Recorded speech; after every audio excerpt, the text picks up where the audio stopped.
Halo, kita kembali lagi sekarang ke resistensi insulin part 2 tentang solusi pencegahan, memperbaiki, dan mengatasinya. Di part 1 kita bahas tentang penyebabnya ya dan apa parameternya resistensi insulin yang lead to diabetes. Sekarang kita cegah dengan cara alami. Ya, solusinya sangat sederhana, sangat mudah dan murah. Hanya kita yang penting memiliki tekadnya. Saya rasa bagi orang yang sudah terkena vonis diabetes tidak punya banyak pilihan untuk mau tidak mau menjalankan.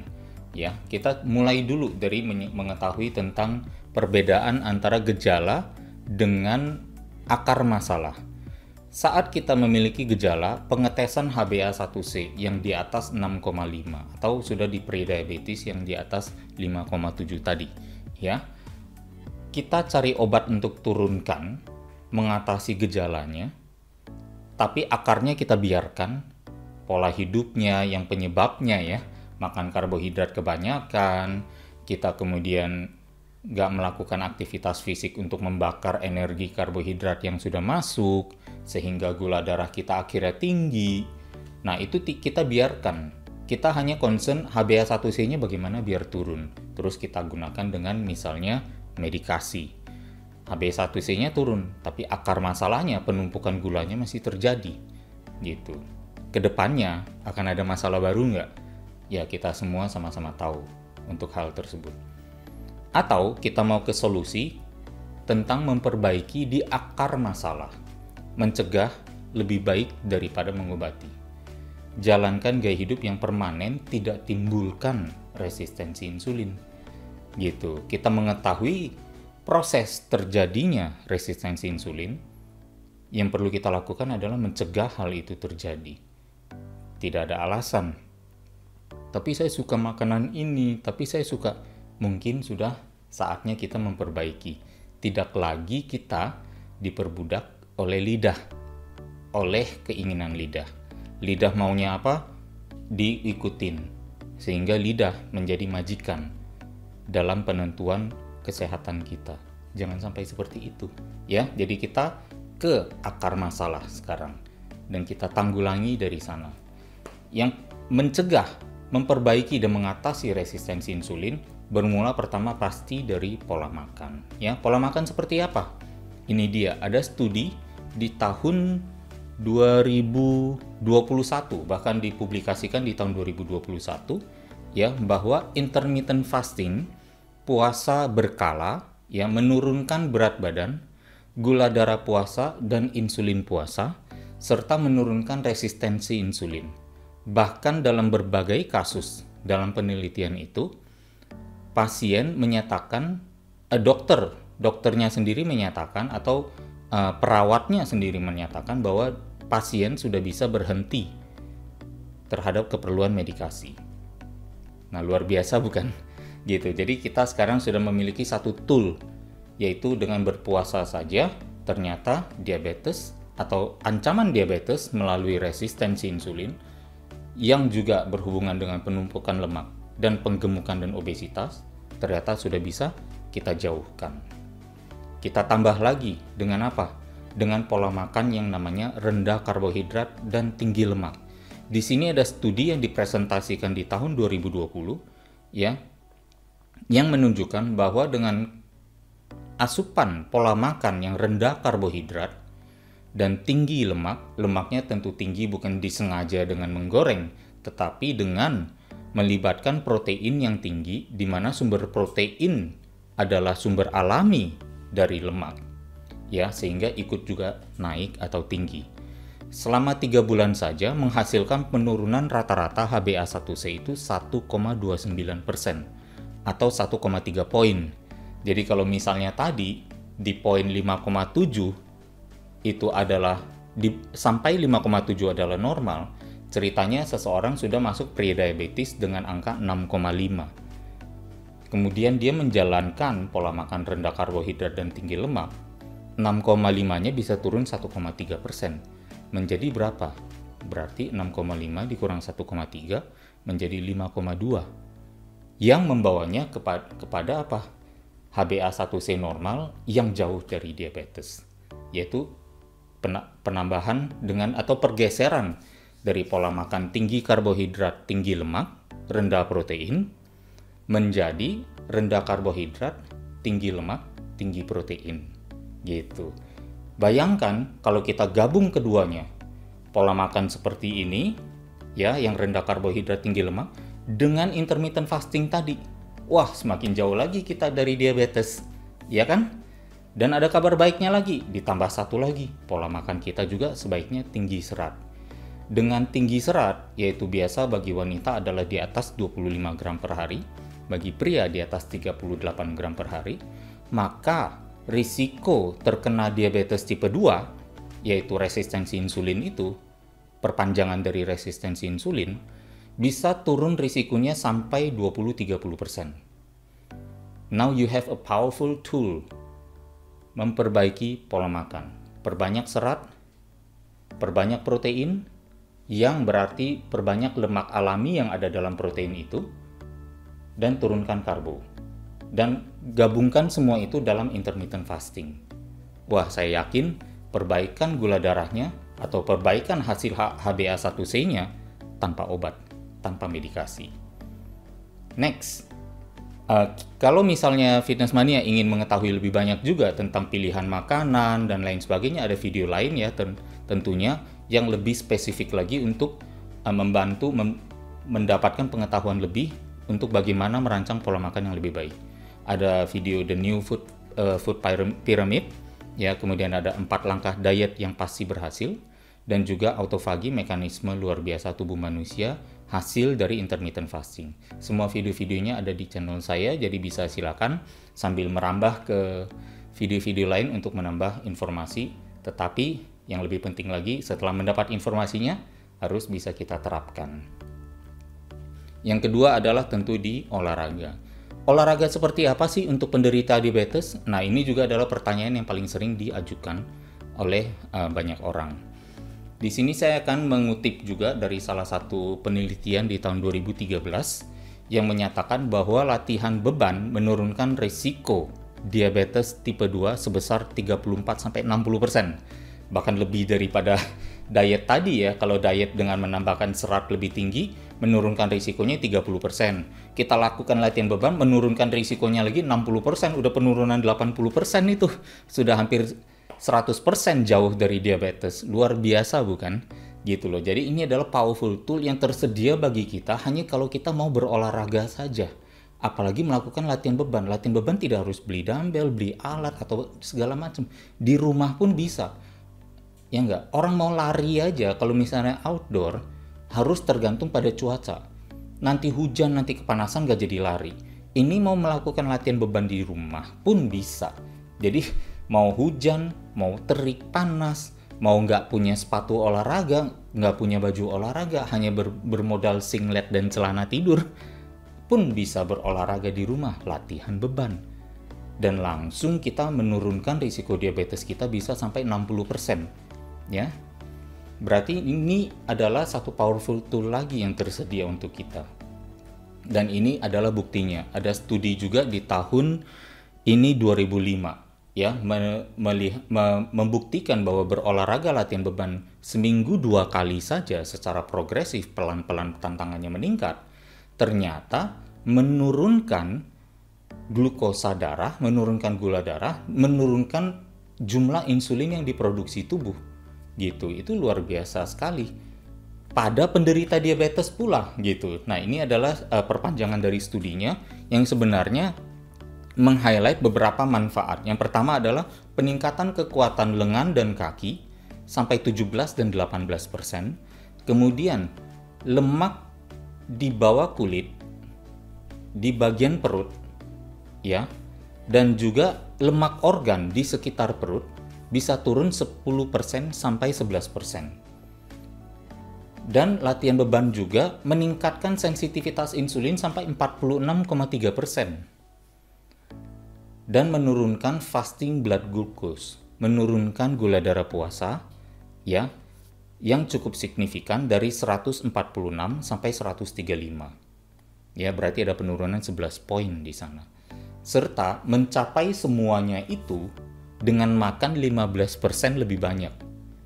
bisa dibayangkan bahwa sebenarnya dampak dari olahraga, terutama latihan beban, dalam mencegah kita dari diabetes atau menjauhkan kita dari diabetes dan resistensi insulin adalah sangat-sangat powerful, sangat-sangat kuat, manfaatnya begitu besar dan nyata, tervalidasi secara ilmiah. Dan saya akan menghabiskan sedikit lebih banyak waktu di slide ini untuk menjelaskan mengapa latihan beban bisa membantu kita menghindarkan diri dari diabetes. Ya, kita perlu lihat pada ini ya, tanda kurung berwarna kuning ini yang bermunculan tadi.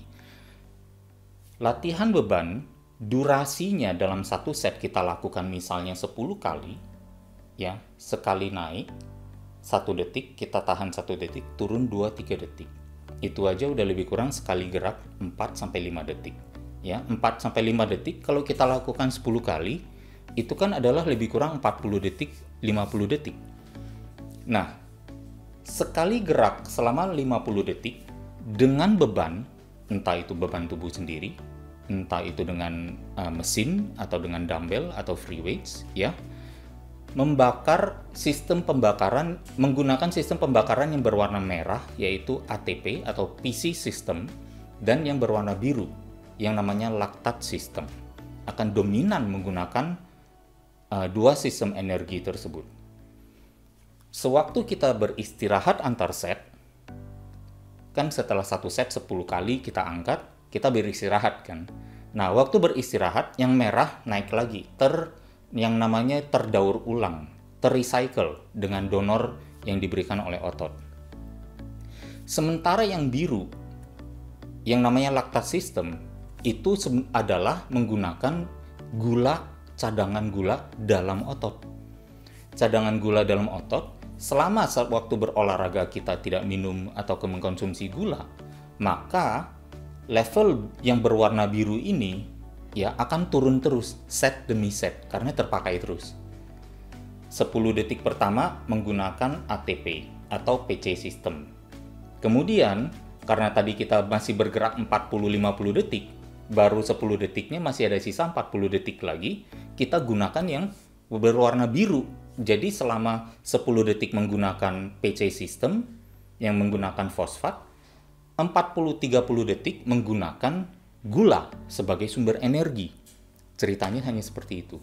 Ya, dengan menggunakan gula sebagai sumber energi, jadi cadangan gula dalam otot kita kosongkan karena si otot itu berkontraksi. Nah, ini adalah wujud kontraksi otot. Bisa teman-teman lihat di gambar ini, ya. Yang pertama, pergerakan otot biceps, ya. Pergerakan otot bicep, ternyata di dalamnya yang terjadi adalah kontraksi serabut ini secara mikroskopik. Dan setiap kontraksi ini, setiap repetisi membakar gula ini. Gitu. Dengan membakar gula yang ada di dalam dirinya sendiri di dalam otot itu, maka gula itu si otot yang menjadi tempat disposal atau penyimpanan gula, penampungan gula udah terbakar, kosong nggak? Kosong. Jadi gula di dalam darah bisa yang selama ini floating dan ditolak bisa masuk gak? Bisa. Terjadilah apa? Bukan resistensi insulin lagi, tapi acceptancy insulin. Gitu. Acceptance karena apa? Sinyal dari insulin didengar oleh otot, oleh sel otot, dan akhirnya bisa menampung gula. Sehingga upaya menurunkan gula di dalam darah bisa terjadi karena si otot kosong akibat kontraksi otot atau yang kita lakukan dalam latihan beban. Nah, jadi kisahnya sebenarnya seperti itu. Secara sederhana tentunya, tentang bagaimana kita mencegah resistensi insulin, mencegah diabetes dengan latihan beban, dan bahkan memperbaiki orang-orang yang sudah memiliki diabetes, kondisinya bisa diperbaiki, dan studi di tahun 2005 sudah membuktikannya. Kita di tahun 2022 sekarang sudah 17 tahun yang lalu dan kita masih tidak mau menoleh. Kan sayang, pengetahuan itu sudah ada tentang bagaimana menyelamatkan kita dari diabetes 17 tahun yang lalu, tetapi masa kita berpaling muka terus atau kita mau mengakui adanya informasi yang sedemikian penting tentang cara untuk mencegah diabetes, mengatasi orang yang sudah memiliki diabetes itu supaya diabetesnya jauh dan memudar dari tubuhnya, itu adalah sesuatu yang sangat berharga untuk kita lewatkan, ya, kita harus menjalankannya.